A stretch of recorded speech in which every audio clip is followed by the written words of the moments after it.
We open on the last stand between mankind's mightiest champions and the demon they're fighting. Except this time, the camera isn't glued to some flashy, busted OP hero. Our lead is just a regular grunt in the ranks, quietly getting his job done. Because he's the little nobody he is, a stray bolt of laser energy punches clean through his chest, a blow so brutal he doesn't even try to fight it, and simply lets it tear through him. So much for his arc. With his last breath, he scans the field at the soldiers beside him, all dead and strewn across the ground. And those legendary heroes everyone talks about? Yeah, they're tangled up in a brutal showdown with humanity's worst enemy, the Liquidator. 4 courageous fighters stand among those heroes, each one packing their own quirks and showy abilities. And then you've got guys like our lead, common foot soldiers tossed in to be cannon fodder. Think of them as background NPCs lined up against the wall with 0 lines. Their whole role? To drop dead. He feels like garbage about himself, dwelling on how useless he's been in this war. He just wishes he'd been born with even a scrap of talent. But no matter how mighty those heroes are, they're not winning this either. The Liquidator carves through them like they're vegetables. No joke. One swing was enough to erase them all. Turns out the monster had just been playing with its food the entire time. Humanity's doom is basically locked in at this point, or so Grayly assumed anyway. That's the moment he recalls his heart's already been torn to shreds. And somehow, he still isn't dead. Before he knows it, he's planted in the middle of the wreckage. Standing before him is some all-powerful figure who offers absolutely no explanation for any of it. The mysterious guy tells Gray that his body's already been mended. The crazy twist is that he fixed himself with power that was hidden deep inside him this whole time. The being then drops that Gray is actually far stronger than a Liquidator, the very bastard who butchered every hero like livestock. He's just not certain Gray can even contain that kind of power.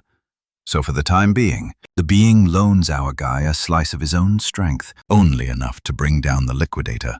Cut back to reality, and Gray's blade is suddenly wrapped in strange energy, courtesy of the all-powerful being. He doesn't waste a beat and tries the energy out right away to find out whether it's legit or just bluster.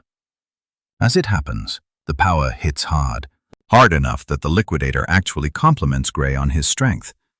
Still, it's not enough. As Gray lines up his next swing, bam! He gets cleaved in two like everyone else. Blood pours out of his split body while the Liquidator, oddly, praises him once more. He's the first to push the Liquidator hard enough to make him drop the act and fight seriously. But the Liquidator's got another shock coming. Gray isn't finished. That dark energy is keeping him going. His lower half, which was gone a moment ago, has now rebuilt itself, fully formed out of dark energy. Bro's basically gone full Black Clover with that enormous sword. Honestly, a spectacle. Imagine someone actually shaking the Liquidator like this. The enemy figures his only play is to slap up a honeycomb barrier to protect himself. Gray barely even reads as human anymore. He slams down with that gigantic blade, and the hit literally rips shockwaves through the air. The barrier bursts into shimmering shards, and Mr. Cocky catches the entire force of the blow square on. Now the bastard genuinely questions whether the thing in front of him is even human.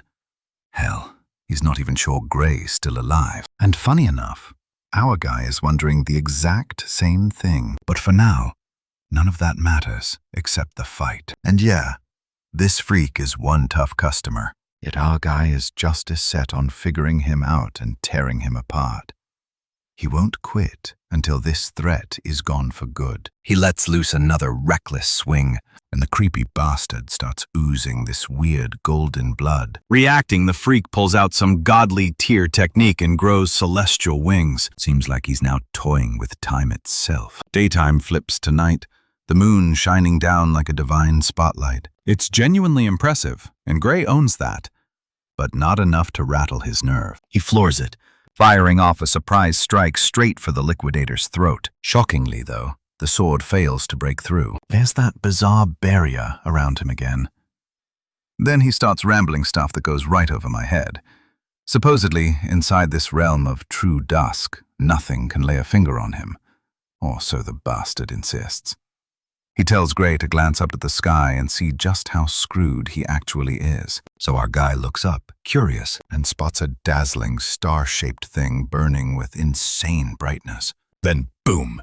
It drops like a meteor and wipes Gray off the map entirely. The Liquidator stands tall in victory, gazing down into the crater he left. Thankfully, though, that mystery being from before pops up once again, right on cue, to roll back time and toss our guy into the past with a single mission: save the world. Oh, and by the way, that mystery man goes by Kronos. Apparently, there's some history between him and the Liquidator, but nobody's spilling the detail. Anyway, back to our guy, who blinks awake in a calm green little neighborhood the instant after his rewind. It's silent, peaceful, and honestly ridiculously picturesque. Turns out he's in his hometown, Renato Village, and not just the town, but a past version of it. He's nearly 15 years back in time. Guess Kronos held up his end. Gray's been thrown into the past for one last crack at saving the world. Out of nowhere, a sharp pain shoots through his hand. Looking down at it, he spots wounds and bandages wrapped around his wrist.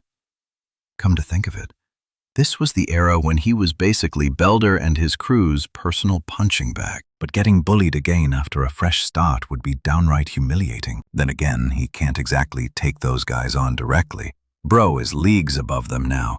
Honestly, even beating the Liquidator feels like a stretch. Either way, he's got to work out how to handle these bullies, or he's stuck reliving the same misery all over again. Looks like Bro just can't catch a break. Or can he? He happens to run smack into the very jerks he's been dreading. Naturally, it's Belda and his crew. With nothing better to do lately, they've been hunting him down, itching to keep up their beloved bullying ritual like it's a sacred custom. They chuck a spare sword at his feet and tell him to grab it. Our guy just blinks at the sword, baffled. He still can't piece together what these guys want. After all, 15 years have passed, so the memories are fuzzy. Belder, on the other hand, figures Gray's faking the confusion, so he kindly jogs his memory about their usual sparring matches. Catching on, Gray tries to wave the pests off by gesturing at his hurt hand. He appreciates the invite, but sadly he can't join since the wound hasn't healed. Sadly, it seems Bro can't ditch these clowns unless he picks up the blade and fights. They even promise the swords are completely dull, so there's almost no risk of getting hurt. Gray, though, just can't shake the idea that injury's still on the table. Dull or not, it's still a chunk of iron. One bad hit in the wrong place could send you straight upstairs. Honestly, fair point. One soft tap to the groin and you'll be folded on the floor in agony. But these guys clearly aren't following the logic in Gray's argument. Belder squares up, ready to attack. He can't stand hearing Gray saying no, so he barrels toward him like an enraged bull to kick off the duel. Gray was supposedly given time to grab the sword, but nope, Belder's already mid-charge. Our guy finds it absurd that this dude calls it a sparring match, while charging like he's furious at his own mom. That's when Gray recalls something a retired military doctor once told him.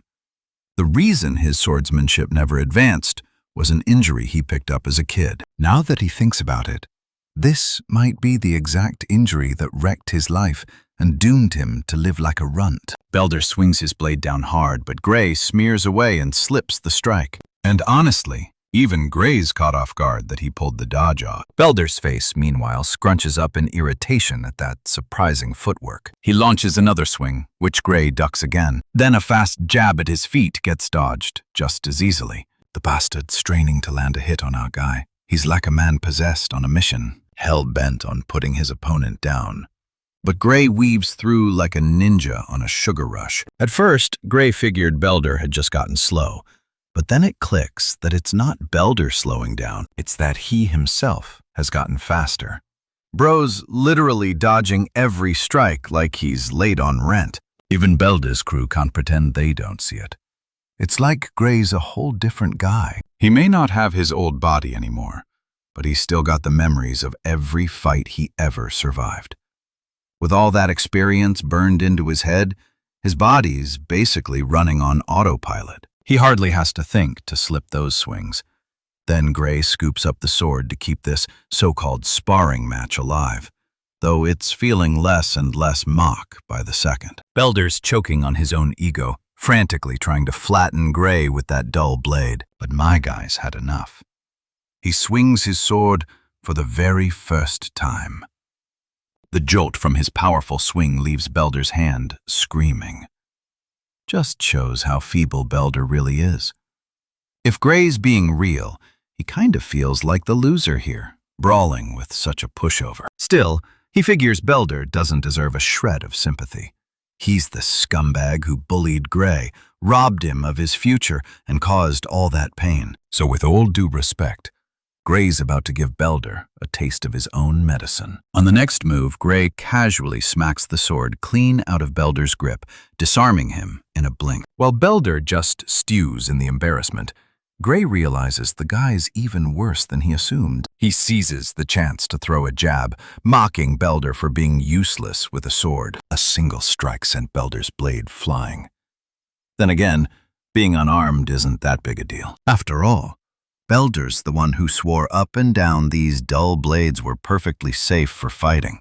Gray's going completely feral, swinging the blade so fast that it actually slices Belder's skin open, sending blood spraying. As the reality of the moment lands, Belder's knees give out and crumple under him. Hold on. Gray thought he was using a dull blade, so how's this guy bleeding? Checking his blade to be sure, he confirms it really is a dull one. Though if it had been sharp, this dude might already be dead. Anyway, let's not lose track of what's happening here. Gray swings the blade with surgical aim, knocking out a few teeth and leaving Belder's nose gushing. My guy's standing right over the bastard, scarring him for life. There's always something satisfying about watching cocky losers get reduced to sobbing wrecks. Seems like that's plenty to keep Belder humble for the rest of his days. Well, I spoke way too soon. This bastard still hasn't gotten the message. He commands his crew to grab our guy and beat him into a pulp. The crew hesitates to make a move, for obvious reasons. They literally just watched their boss get clobbered like a sad dog, so it makes zero sense to walk into the same fate when they could just not. One of them floats the idea of swarming Gray all at once. The trio springs into action quickly, boxing our guy in from every angle. Gray, however, is as unbothered as ever. If these guys are that hungry for a death wish, my guy's happy to oblige. They all lunge at him, set on ending him on the spot.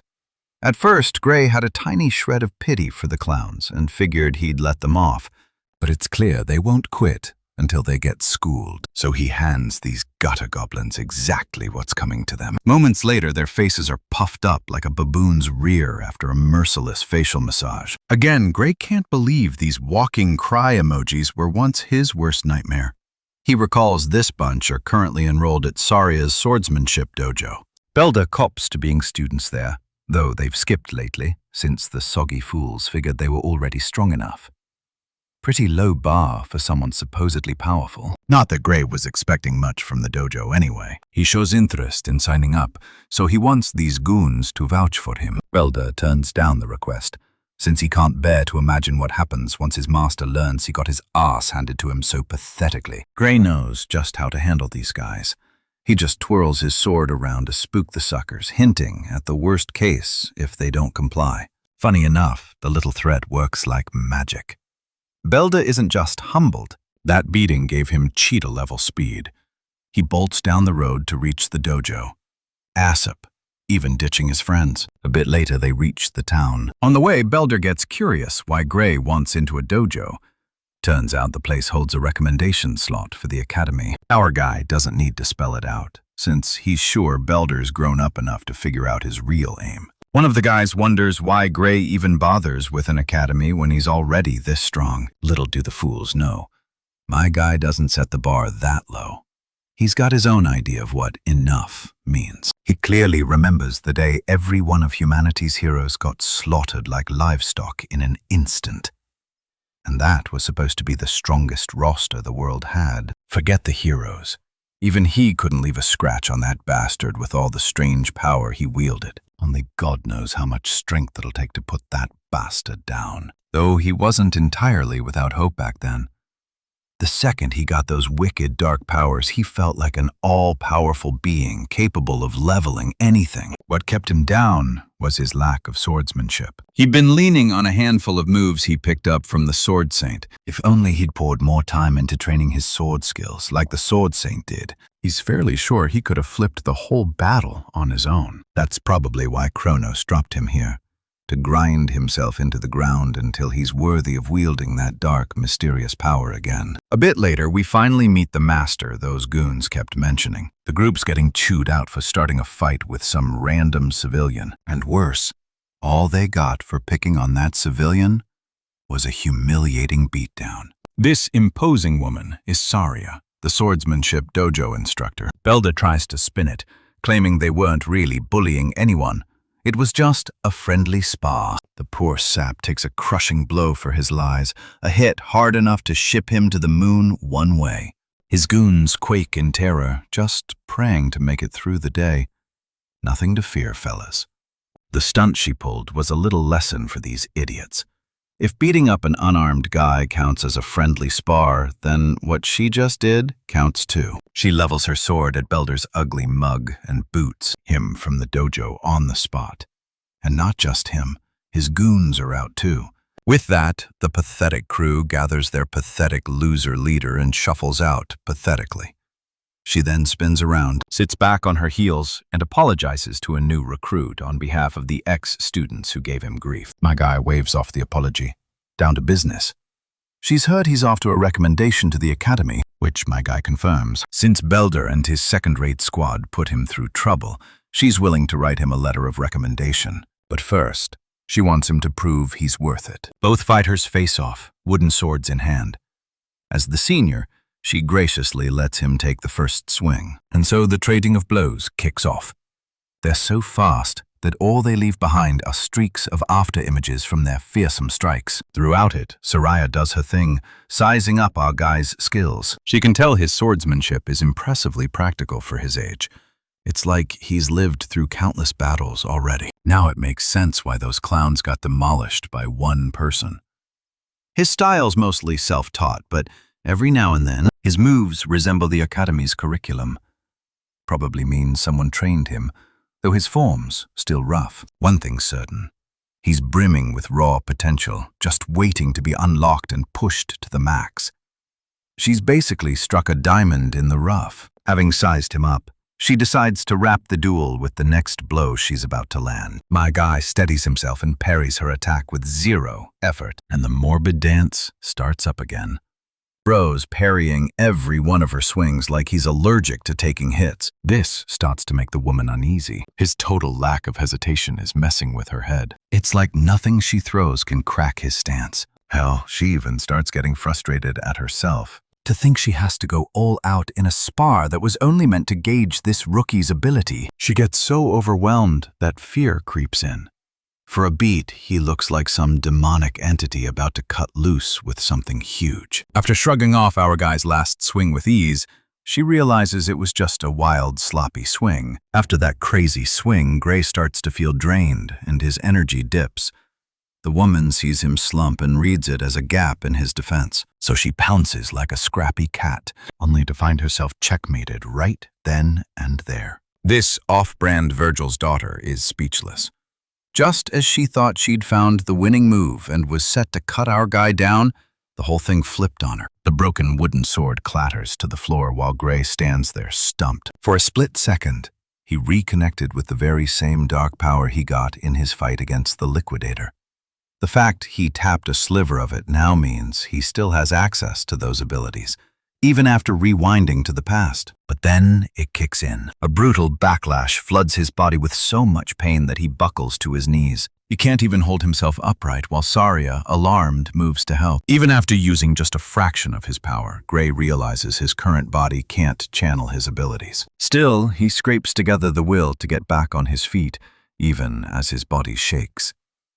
After telling her he's fine, Gray sinks into his thoughts. registering that he can barely stand, which drives home just how sparing he'll have to be with his abilities. Oh, and he's also weighing whether to tell the seasoned swordmaster in front of him about his power. Zarya just stares at him, totally lost and confused. Meanwhile, our guy thinks it over with a level head and decides he shouldn't tell anyone what happened. After all, who'd ever buy his outrageous story? And it's not like he can summon his dark power on demand to prove his point. With that in mind, he settles on a harmless excuse, saying he simply pushed himself too hard. But the swordmaster doesn't buy it for a second, thinking how ridiculous that excuse sounds. There's just no way he sliced through her wooden sword when they were both using dull weapons. She's sharp.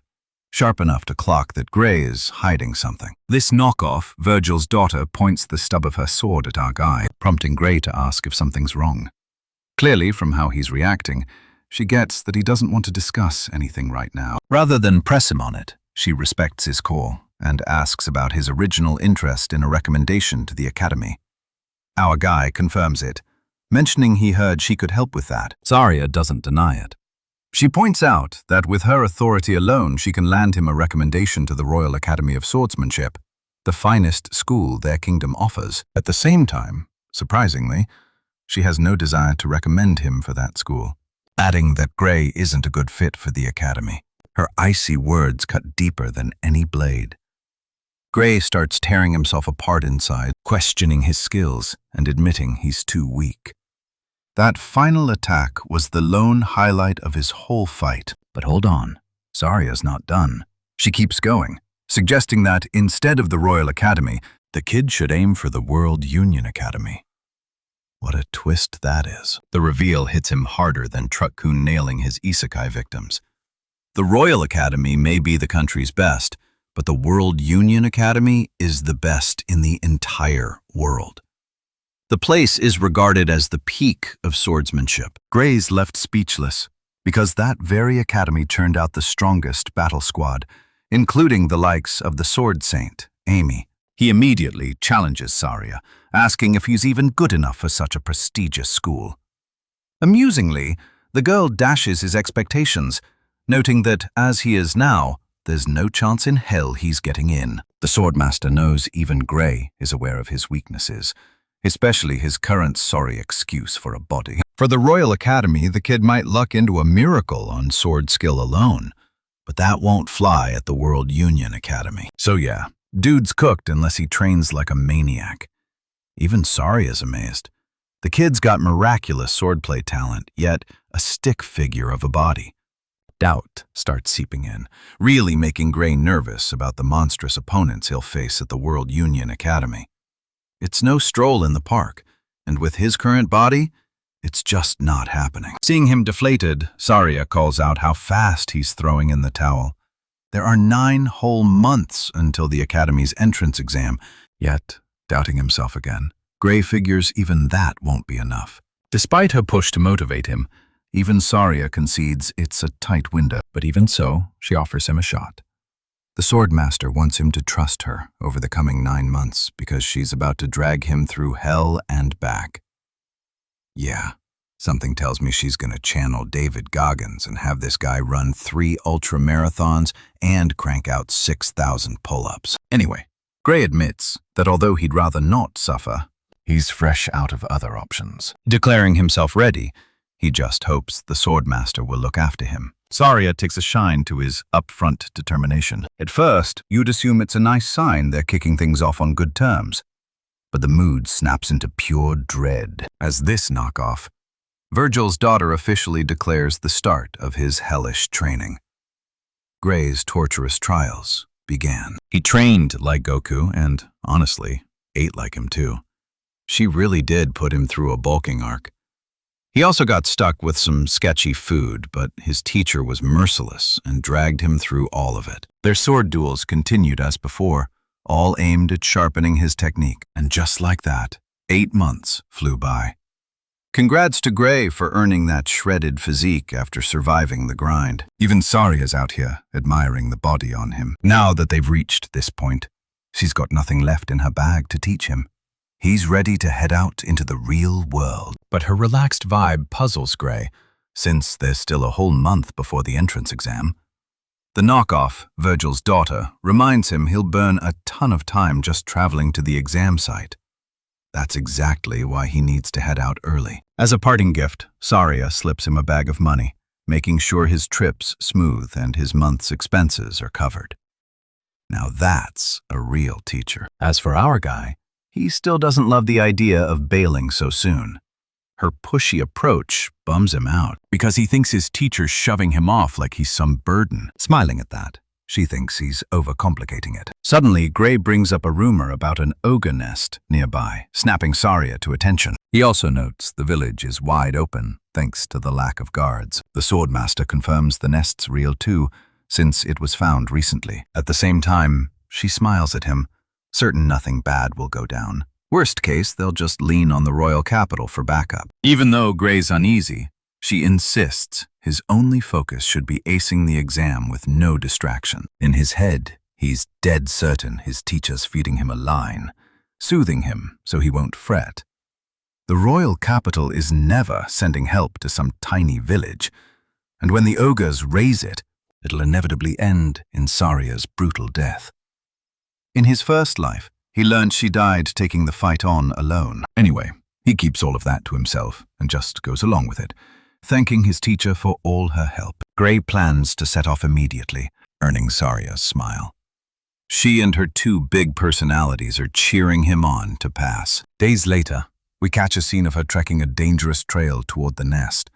Here, human skeletal remains dangle gruesomely from the trees as a warning. Saria's trying to pinpoint the nest, using the intel she got from the scout. Catching sight of a blood trail ahead, she knows danger's lurking nearby. But before she does a thing, the swordmaster's stopped cold by the familiar voice of her disciple, perched up on a tree branch. He asks where his dear master's headed this late at night. Caught off guard by his entrance, she asks what he's doing out here, when he should be prepping for the academy. Landing on the ground, he ribs her for grilling him when she's the one who should be answering. She lied to him when she said she'd leave the nest situation alone and let the royal capital deal with it. Coming up with an excuse, Saria explains the royal capital bailed over their own internal issues, which is why she took the job herself. She's confident in her swordsmanship, sure she can beat whatever's holed up in that nest, especially after reading the scout's report. Saria reveals her target's an elite ogre, with around 50 henchmen monsters on top of the boss. She knows the sheer numbers make this rough, but that's not enough to stop her. Either way, even Gray admits an elite ogre isn't that tough. At least, not enough to take down a woman of her caliber. The catch with ogres, though, is that their real edge comes from their cunning and overwhelming numbers. With that many crammed in the nest, Saria's a goner if they manage to swarm and overwhelm her. On top of that, our guy knows one thing for certain. Thanks to his past life knowledge, letting Saria take the mission solo is basically sending her to die. And in the end, the village burns too, with no one left to protect it. That's the grim future he's already lived through. With that in mind, the young disciple asks to team up with her, but his master's not having it, saying she's fine on her own. Rather than waste time convincing her she's not enough, Gray slyly tells her he wants real combat experience. He even guilt-trips her, asking if she's scared he'll just be dead weight. Clever as he is, his master calls out how ridiculous that sounds. Their skill gap is razor thin right now, to the point she struggles to fight him in their spars. Even with that in mind, Saria reminds her disciple that real combat is a totally different beast, especially against a monster nest like this one. The job's loaded with danger, which is exactly why she doesn't want Gray gambling his life, at least not until he's got more combat experience. Her disciple's crushed by her resolve. Saria wasn't budging an inch, so he goes for one final play, an idea he wants to run by his master. At first, she's surprised, until Gray flat out challenges her to a fight, vowing to knock her out and then go face the ogre solo. The tension spikes. The disciple's just challenged his master to a real duel, his sword aimed at her. Gray waits on her answer. Realizing her student's every bit as stubborn as she is, Saria gives in. She doesn't want him going alone, so she circles back to his earlier idea of going together. All she cares about is him coming home in one piece, and yes, the one piece is real. The two of them join forces and head into the forest to take on the monsters. The night deepens, and at last the master and disciple find the nest. The crafty monsters use the terrain to their advantage. They built a nest that leaves no escape route in case someone's bold enough to come challenge them. Saria figures the creatures must be confident in their strength, while Gray counters that it's actually more of a handicap for the two of them, since they'll have to fight cautiously. Watching from a safe distance, she's a bit surprised. The boss is missing from the group, which makes her wonder if it's tucked away in its tent. If so, that's great for them, since they can pick off plenty of henchmen before the elite ogre shows. To set their strategy, Saria tells her student to hit the monsters from one flank, while she takes the other, putting the plan into motion right away. Both dash in with swords drawn. The clash begins. Before the monsters can even register what's happening, the magnificent Saria is already on them, landing a clean headshot, turning the creature's head into a football as it slumps to the dirt. With the first one down, the rest start grumbling and roaring at each other in their own tongue. The whole pack flies into a rage and switches to kill mode, readying weapons to slaughter the intruders.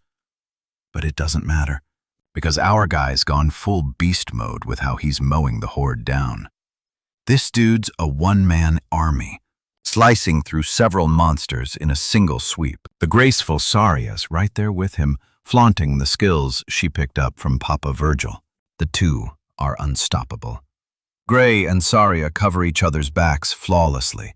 In the span of a few minutes, every monster in sight is just a number on their kill count. By the way, she's genuinely impressed by Gray's unshakable resolve in a real fight. He's never been more locked in, even warning his master to stay sharp too. Here's the thing though. Something about the whole setup is giving him a bad feeling. This fight's being too easy, way too easy in fact. Because if this was the level Saria had to deal with, she could have wiped them all out solo, no help needed. And that leaves him uneasy, because whatever's resting in that tent is going to be far more terrifying than anything they've hit so far. Speaking of which, the creature's menacing pair of eyes glow from inside the dark tent, glaring at him from a distance. The instant Gray meets the creature's gaze, he shudders in pure shock. Despite his strength, he flinches and tells his master they have to bail immediately. Even Saria can't figure out what's suddenly come over him. Without a word of explanation, he screams at her to run, with so much terror in his voice that Saria doesn't argue. She just obeys and sprints right after him. As they bolt along, you might figure they'll get away, but nope, because their terrifying enemy literally hurls itself down from the sky with a monster vertical. Gray's petrified as the creature slams its feet into the ground, squaring up to the bold humans. Saria's face shifts to shock, noting how the boss monster has personally come for a fight. But then Gray drops a bomb no one saw coming. This isn't the boss at all. Right as he's about to reveal where the real boss is, a monstrous voice bellows at them from behind. That taunting roar lets loose another wave of creatures to hunt them down. The thunderous noise is deafening to Saria, but for the ogres, it's turned them into bloodthirsty maniacs. Saria trembles in fear, struggling to even trust her own senses. There's something out there more terrifying, more sinister than an elite ogre, and it's running the whole pack. Finally, Gray reveals what they're up against, an ogre general. He's the true boss of the monster nest. I've got to remind you, they're completely boxed in right now. On one side, the elite ogre blocks their way out. Doubling back is no option either, since a massive horde waits there alongside the nest's real boss. Saria voices her shock, well aware they can't take on a monster like this even at their level. Their only shot at survival is to kill the elite ogre in front of them and slip out. So that's exactly what she does, charging at the beast and slamming her weapon against its. Set on winning this, she spots an opening and lands a clean slash on the creature's body. Blood sprays from the cut. And while that's usually a promising sign, her worry only deepens when she sees the wound knit itself back together. Meanwhile, our guy's fending off dozens of monsters on his own, sharing what he knows about the ogre general's powers. Apparently, its roar massively buffs the monster's strength and healing speed. Basically, they're facing an elite ogre on steroids. Even a regular one is brutal to kill right now, so much that even Gray's struggling. Cutting down one of the monsters, he tells Soraya to watch his back. He just needs her to stall the fight a little longer, which makes her wonder what kind of miracle plan he's cooking up. To that, our guy explains that in a situation like this, there's only one objective worth chasing, and that's killing the ugliest of them all, the bastard cowering behind his horde. The fight for survival begins as Gray clashes his blade against one of the monsters, showing his annoyance at being surrounded and flanked. He turns aside the slash and finds yet another furious monster coming for him. He's slicing through the enemies, set on carving a clear lane ahead so he can reach his target. In his carelessness, though, he pours in so much force that it shatters his blade. That's a real problem, because now he's stuck without the one weapon he actually trusts. He ducks the buffed ogre's downward swing and shifts his focus to drawing his spare sword. Yeah, that's the smartest protagonist I've seen in ages. Carrying a backup sword means being ready. Anyway, Gray's worried this blade won't last long. Rushing to help, his master flings her spare sword his way, handing him another shot at victory. With both spare swords in hand, his odds improve. Still, even that won't be enough to cut down every one of these monsters. There's just too much resistance between him and the ogre general, while at the same time trusting his skills.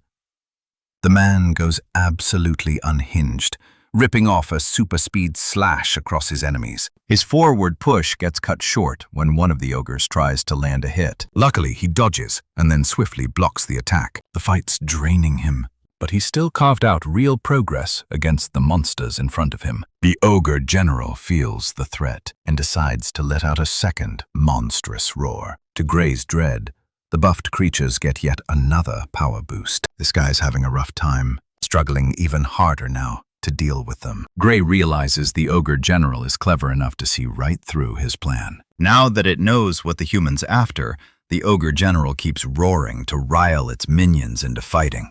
Blocking one of the strikes, Gray shoves past the monsters to push straight ahead. A horde of monsters is lined up to greet him. Instead of taking on every single one, he efficiently slices through the ones directly in his path, but even that leaves him with cuts and wounds all over. The bloodbath is grinding him down as he fights to race past their relentless barrage. Dropping his guard, he gets tackled by one of the ogres and pinned in place. Things are looking grim for him now that the ogres have him cornered. Luckily, since they're so enraged, they've lost the sense to coordinate, because one of them carelessly slashes through one of its own. Gray figures their plan is to wear down his swords. While he's stuck in thought, a Giga-Chad ogre winds up a brutal punch to crush his skull. It's do or die, and he obviously can't let himself get hit, so he uses his sword to soften the blow. But even then, Bro gets blasted into the ground with a heavy crash just from the impact. Hovering at death's door, the man still tries to push himself up in his wrecked state. That's the definition of a badass. With the last attack wrecking his spare sword, he's down to a single blade and dozens of ogres to cut through, plus their general. Once more, the odds are against him. In fact, getting out of this looks nearly impossible. Even after his regression, he fully grasps how bad his situation is. Gray simply can't win, not against this many bloodthirsty monsters wearing him down. So he decides to flip his strategy, yelling at his master to flee while he can still play decoy for her getaway. Saria hears it and just smiles, refusing to let him do that. She's still locked in against the buffed elite ogre, but Gray can't understand why she's still set on fighting. He tells her to run and he'll catch up, but Saria turns him down, grimly revealing she's lost the ability to run. She's taken a deep gash to her thigh, crushing Gray's hopes to dust. Even that plan's off the table now. There's no path left, except marching straight into death. Swinging his blade in a fury, he reflects on why he regressed in the first place. Despite carrying such a heavy mission, it's all about to end here. Tragically, our guy's final sword also chips and shatters apart. Yet he refuses to accept it. Even with his weapon gone, Gray won't treat this as the end of his life. If only he could call on the power from the future, the terrifying ability that went toe-to-toe with the Liquidator and actually hurt him. If he could use it even for an instant, these monsters would be sliced to ribbons. Vividly picturing the sensation he felt back then, he readies his broken sword, slipping into a meditative state. And when he opens his eyes, Gray is no longer the weakling he was a moment ago. A single dark, blazing slash obliterates the ogres, reducing them to ash with his burning black blade. Even Saria can't make sense of what's happening, but it looks like our guy's still in control, since even after tapping his dark powers, he gives her a reassuring smile. Over the next few seconds, Gray cuts down every creature in sight, including the ogre general. Even his master can't process what the hell just went down. She's too busy keeping her focus on the elite ogre in front of her. But now that the ogre general's dead, the buffing powers seem to have faded. Saria realizes she can now easily kill the beast, since it can't regenerate anymore. Pulling off a Walmart brand Judgment Cut end, she slices the creature down, declaring the elite ogre is nothing without its master. They won at last. Against every odd, the two of them stood firm and took the fight. Despite miraculously plowing through a whole horde of ogres, Gray still apologizes for breaking her sword. Saria tells him it's nothing next to him saving her life. She picks up the sword and goes to ask him about that technique he pulled at the end. But before she can finish, our guy collapses to the ground, fully knocked out from the after effects, leaving his master to cry out his name in worry. The view shifts to the inside of Gray's mind. He questions where he is and spots nothing but a chained, floating door before him. He's confused until the door leaks out the same dark energy he channels through his ability. It hits him all at once. This is his very own power. He wonders what might happen if he could pry the door open. After all, he could claim the power and make it his. Determined to test it, he steps forward. But the second he takes his first step, a deathly sensation crashes over him, scaring the living soul out of him. And that's just from one step. Gray's so gripped by fear that he backs away. He doesn't have all the answers about where his power comes from. But one thing's just been made crystal clear. If he dares to force his powers in his current state, there's no doubt in hell he'll die. And that's no light claim, because the feeling is so horrific it brings him to tears. From the void, a voice slips into his mind, praising the choice he just made.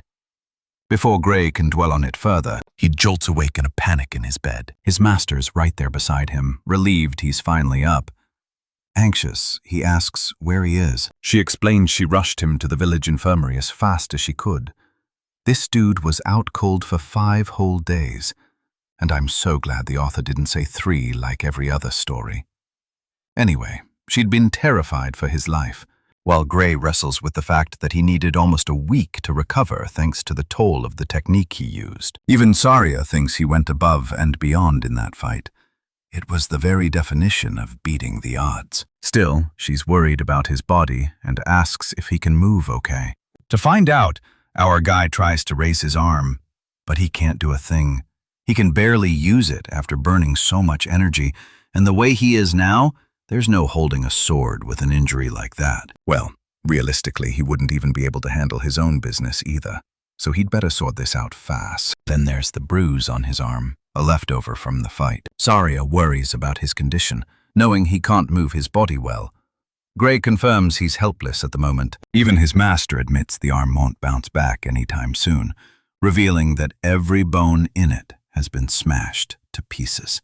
That news startles our guy because, oddly enough, he feels no pain. That's actually thanks to the magic potion treatment he got. Our guy's jaw drops, since these things are supposed to be ridiculously pricey, and she just burned one on him. Saria says it's nothing to stress over, as the village chief personally rewarded them with it. The kid can't believe his ears.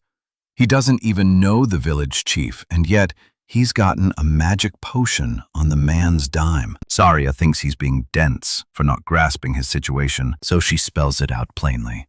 Gray is officially the savior and hero of the village. Before he can even process that, the village chief bursts in to greet the boy, thanking him for everything he did. To stress the scale of the feat, the chief reminds the kid that an ogre general is so powerful it usually takes a whole town to fight just one.